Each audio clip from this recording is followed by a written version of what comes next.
10 बजे की 10 breaking news का रुख करेंगे। सबसे पहले आज की पहली बड़ी खबर, त्रिपुरा विधानसभा चुनाव के लिए वोटिंग हो रही है। त्रिपुरा विधानसभा चुनाव के लिए वोटिंग लगातार जारी है। वोटिंग के लिए मतदान केंद्रों के बाहर लोगों की लंबी लंबी कतारें लगी हुई हैं, जैसा कि आप देख सकते हैं। और उधर दिग्गजों ने वोट कास्ट कर दिया है। सीएम माणिक साह ने अगरतला में वोटिंग की, कहा कि लोग लगातार वोट देने के लिए पहुंच रहे हैं। बीजेपी यहां जरूर सरकार बनाएगी। इस दौरान पीएम मोदी और अमित शाह ने की रिकॉर्ड संख्या में मतदान करने की अपील वोटर से। आज त्रिपुरा में 259 उम्मीदवारों की किस्मत का फैसला होगा। वोटिंग के लिए 3337 मतदान केंद्र बनाए गए हैं। हमारी नजर है, आगे बढ़ते हैं और दूसरी ब्रेकिंग न्यूज का रुख कर लेते हैं जल्दी से आपकी टीवी स्क्रीन पर। पीएम नरेंद्र मोदी आज आदि महोत्सव का शुभारंभ करेंगे। मेजर ध्यानचंद स्टेडियम में आदि महोत्सव का उद्घाटन होगा। मेले के माध्यम से देश के आदिवासी समुदाय की कला, शिल्प, संस्कृति, व्यापार और परंपराओं का संगम देखने को मिलेगा। 16 से 27 फरवरी तक चलने वाले इस महोत्सव में 28 राज्यों और केंद्र शासित प्रदेशों के 1000 से ज्यादा कलाकार और कारीगर हिस्सा लेंगे। 11 दिन चलने वाले इस मेले में 28 राज्यों के लगभग 1000 आदिवासी कारीगर और कलाकार शामिल होंगे।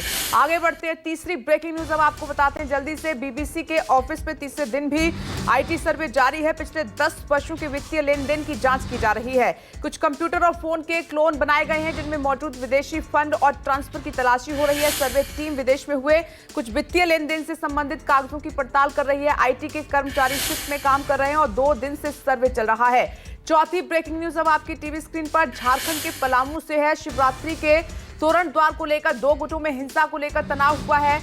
पत्थरबाजी और आगजनी में कई पुलिसकर्मी समेत दर्जनों लोग घायल हो गए हैं। तनाव को देखते हुए इलाके में धारा 144 लागू कर दी गई है। 24 घंटे के लिए इंटरनेट बंद कर दिया गया है। मामले में पुलिस ने अब तक 6 लोगों को गिरफ्तार किया है। बता दें कि पलामू के पांकी में महाशिवरात्रि की पूजा के मौके पर तोरण द्वार बनाने को लेकर 2 समुदायों के बीच में जमकर झड़प हो गई थी। अगली खबर की ओर लिए चलते हैं। एक और ब्रेकिंग न्यूज 10 बजे की। हिमाचल के सीएम सुखविंदर सिंह सुक्खू की अध्यक्षता में आज कैबिनेट की अहम बैठक है। सुक्खू सरकार की ये दूसरी कैबिनेट बैठक दोपहर 12 बजे सीएम सुक्खू की अध्यक्षता में ये बैठक होगी। बताया ये जा रहा है कि इस बैठक में कई अहम फैसले ले सकती है सुक्खू सरकार। क्या फैसला होगा, इस पर हमारी नजर रहेगी। लेकिन अब आपकी टीवी स्क्रीन पर 10 बजे की छठी ब्रेकिंग न्यूज। कानपुर देहात कांड से जुड़ी हुई योगी सरकार ने किया एसआईटी का गठन। अग्निकांड की जांच के लिए 2 सदस्यीय एसआईटी गठित की जाएगी। एसआईटी को 1 सप्ताह के अंदर शासन को अपनी रिपोर्ट सौंपनी होगी। रिपोर्ट आने के बाद मामले में कार्रवाई करेंगे। कमिश्नर कानपुर राजशेखर और ADG Kanpur zone Alok Singh SIT में शामिल हैं। बता दें कि एसआईटी की रिपोर्ट के आधार पर ही दोषी अधिकारियों के खिलाफ एक्शन लिया जाएगा।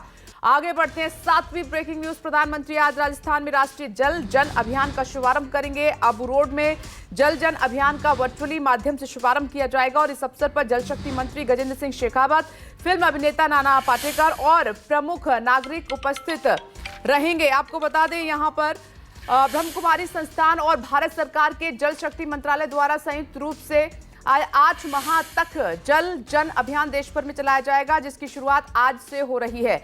आगे बढ़ते हैं, 8वीं ब्रेकिंग न्यूज। जल जन अभियान का आज पीएम नरेंद्र मोदी वर्चुअली शुभारंभ करने जा रहे हैं। राजस्थान शांतिवन के डायमंड हॉल में कार्यक्रम का आयोजन होगा। पीएम मोदी वर्चुअली जुड़ेंगे, अभियान की शुरुआत करेंगे। ब्रह्मकुमारी संस्थान और भारत सरकार के जल शक्ति मंत्रालय द्वारा संयुक्त रूप से 8 माह तक जल जन अभियान देश भर में चलाया जाएगा, जिसकी शुरुआत आज से हो रही है। शांतिवन के डायमंड हॉल के आयोजित गरिमामय समारोह में पीएम मोदी 11:30 बजे वर्चुअली जुड़ेंगे। ये बड़ी खबर है। अब आगे बढ़ते हैं, एक और बड़ी खबर का रुख कर लेते हैं आपकी टीवी स्क्रीन पर। दिल्ली मेयर का चुनाव को लेकर कल सुप्रीम कोर्ट में सुनवाई होगी। सुप्रीम कोर्ट ने अपने फैसले में कहा था कि एमसीडी मेयर के चुनाव में मनोनीत पार्षदों को वोट देने का कोई अधिकार नहीं। कानूनी सवालों पर सुनवाई के बाद फैसला होगा। 9वीं ब्रेकिंग न्यूज। श्री कृष्ण जन्मस्थान और शाही ईदगाह मामले में आज अहम दिन है। मथुरा कोर्ट आज विवादित स्थल के सर्वे की पोषणीयता पर सुना सकती है फैसला। श्री कृष्ण जन्मभूमि और शाही ईदगाह विवाद मामले में पक्षकार महेंद्र प्रताप सिंह के रिवीजन दावे पर सुनवाई पूरी हो चुकी है। प्रतिवादी पक्ष भी अपनी दलील अदालत में रख चुका है। मथुरा में भगवान श्री कृष्ण जन्मभूमि की 13.37 एकड़ भूमि पर विवाद है। जमीन के 11 एकड़ में श्री कृष्ण जन्मभूमि बनी हुई है, वहीं 2.37 एकड़ हिस्सा शाही ईदगाह मस्जिद के पास है। 10वीं खबर पुणे नासिक से आ रही है। एक्सप्रेस हाईवे पर आज भीषण सड़क हादसा हुआ है। सड़क पार कर रही महिलाओं के ग्रुप को तेज रफ्तार कार ने कुचल दिया। हादसे में 5 महिलाओं की मौत हो गई है। पूरी घटना का सीसीटीवी फुटेज भी सामने आया है।